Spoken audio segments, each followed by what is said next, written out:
Hi, Alan Friesen here. One of my volunteer roles is with the Chamber of Commerce, and I sit on the HR Policy Committee.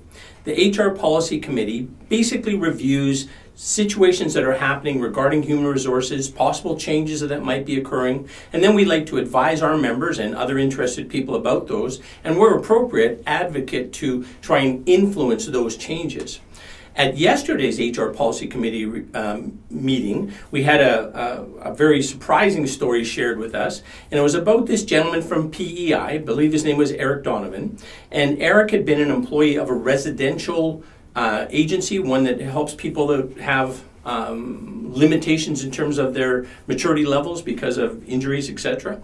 Anyways, he had been employed there for quite some time, 30 years if I recall correctly, and then at one point, not 30 years, 17 years, pardon me, 17 years he had been employed there. And then he had some back injury for a period of time, like he had to take off a couple of weeks over a span of a year, and then was very upset with returning to work because he felt he was harassed, bullied at work, kind of a thing.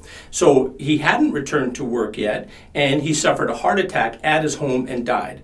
So, very sad story. The guy was only 47 years old, so very sad story. But anyways, his widow brought it forward to workers' comp, and in the end, it was deemed that workplace bullying, or bullying in the workplace, let's call it that, is considered an accident, and thus workers' comp would respond. Workers' Compensation Board would pay, which is really a big departure from what things have been in the past. Workers' comp, typically, it would only be workplace-related accidents. Somebody lost the use of a finger or cut off their hand, or those kind of things. So now we have something that obviously isn't an accident. It's a heart attack that he died from, and then further to that, that didn't happen at home, or that work that happened at home.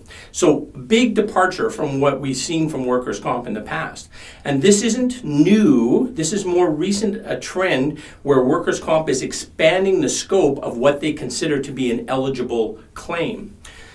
So we're doing this little video to just make you aware of this situation. If you have thoughts, comments about that, love to hear them. You can contact the Chamber directly, 403-327-1586, or give them an email. Just look them up on Google them, Lethbridge Chamber of Commerce, and then share any feedback that you might have regarding that. And if you're interested in the Chamber, joining a committee, being involved, we would certainly welcome you as well. Thank you much.